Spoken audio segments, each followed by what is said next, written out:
ഷർട്ടായിരിക്കും. Traditional way. White ഷർട്ടും വെള്ള മുണ്ടായിരിക്കും. കഴിഞ്ഞ വർഷം കലോത്സവ സമാപനത്തിന് കൊല്ലത്തെ കുട്ടികളോട് 24news.com ചോദിച്ചു മുഖ്യാതിഥിയായ മമ്മൂട്ടി ഏത് ലുക്കിലാവും എത്തുക എന്ന്. അന്ന് സ്റ്റേജിലെത്തിയ മമ്മൂട്ടി 24 പ്രേക്ഷകരുടെ പ്രതികരണത്തെ ഉദ്ധരിച്ചുകൊണ്ട് വെള്ളയും ധരിച്ചാണ് താൻ എത്തിയതെന്ന് പറഞ്ഞു. വരാമെന്നുള്ള കാര്യം തീരുമാനിച്ചപ്പോഴാണ് ഞാനൊരു വീഡിയോ ക്ലിപ്പ് കാണുന്നത്. മമ്മൂട്ടി എന്ത് ഉടുപ്പിട്ടിട്ടായിരിക്കും ഈ പരിപാടിക്ക് വരിക. അവർ പ്രതീക്ഷിക്കുന്നത് ഒരു മുണ്ടും വെള്ള ഷർട്ടും ഇട്ടാണ് എന്നെ പ്രതീക്ഷിക്കുന്നത്.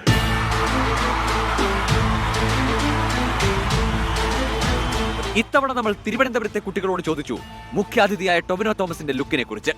ഭൂരിപക്ഷം പേരും പറഞ്ഞത് black and white combo. Black ഷർട്ടും മുണ്ടും ഇട്ട് വരണം. മുണ്ടും ഷർട്ടും.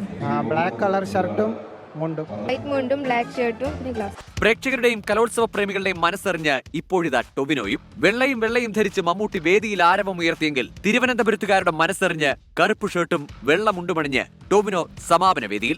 നമ്മുടെ കിടിലൻ പിള്ളേർ 24news.com പറഞ്ഞത് മമ്മൂട്ടി മാത്രമല്ല ടൊവിനോയും കേട്ടു.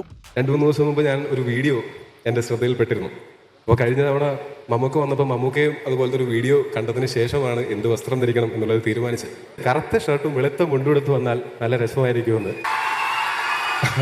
ഭാഗ്യവശാൽ എൻ്റെ കയ്യിൽ ഏറ്റവും കൂടുതലുള്ളത് കറുത്ത ഷർട്ടുകളായതുകൊണ്ട് എനിക്കത് വളരെ എളുപ്പമായിരുന്നു.